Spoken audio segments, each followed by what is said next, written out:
Parliament में एक book को लेकर इतना हंगामा खड़ा कर दिया था भाजपा वाले। अमित शाह से लेकर किरण रिजिजू, किशन रेड्डी, राजनाथ सिंह सब खड़े हो गए थे और कह रहे थे कि जो बुक रिलीज नहीं हुआ उसके बारे में पार्लियामेंट में चर्चा नहीं हो सकती।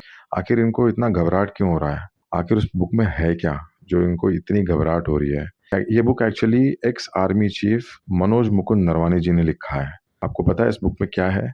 मैं बताता हूँ आपको क्या है इस बुक में और इनको इतनी घबराहट क्यों हो रही है, मैं बताता हूँ आपको। जब चाइना ने साल 2020 में हमारे गलवान वैली पर अटैक किया था, उस वक्त इंडियन आर्मी के चीफ मनोज मुकुंद नरवाने थे जो ये बुक लिखे हैं। उन्होंने इस पूरे एपिसोड पर एक बुक लिखा है, लेकिन मोदी सरकार पिछले 2 साल से इस बुक को पब्लिश होने की परमिशन नहीं दे रही है। इस बुक में नरवाने जी ने राजनाथ सिंह के बारे में भी लिखा है। अब इस बुक से जुड़ी कुछ बातें बाहर आई हैं जो मैंने कारवां मैगजीन में पढ़ी है। नरवाने जी अपने बुक में लिखते हैं कि 31 अगस्त 2020 को रात के 8:15 पे उन्हें नॉर्थर्न कमांड के chief lieutenant general Yogesh ji का फोन आया।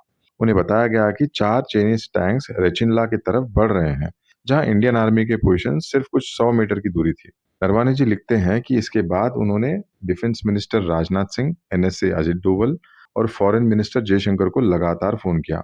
उन्होंने सबसे पूछा, भाई ऑर्डर क्या है? लेकिन किसी से कोई भी क्लियर जवाब नहीं मिला।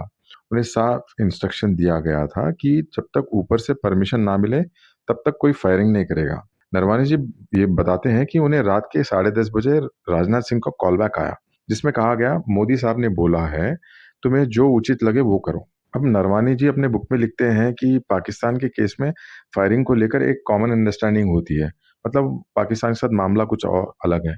लेकिन यहाँ चाइना का मैटर था, यहाँ सिचुएशन डायरेक्ट वार में बदल सकती थी। लगभग 2 घंटे तक बिना किसी क्लियर ऑर्डर के नरवाने जी को वेट कराया गया, जबकि डिसीजन मेकिंग प्राइम मिनिस्टर और उनके एडवाइजर्स की रिस्पॉन्सिबिलिटी थी।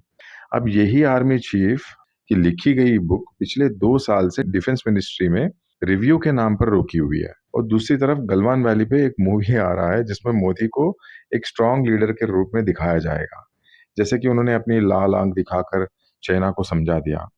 बट सच ये है कि जब बॉर्डर पर जवान खड़े थे तब दिल्ली में इतना देर क्यों हो रहा था डिसीजन लेने में? और इसी बात पर आज बहुत सारे सवाल उठ रहे हैं कि लीडरशिप ने क्राइसिस के वक्त फास्ट एक्शन क्यों नहीं लिया, और मोदी सरकार इस पे जवाब देना छोड़कर पार्लियामेंट में leader of opposition Rahul ji का माइक म्यूट करवाने में ये लोग लगे रहे। लाल आंख कर करके चाइना को समझाना चाहिए था। डूब मरो मेरे देश की सरकार चलाने वालों, डूब मरो। आपको शर्म आनी चाहिए।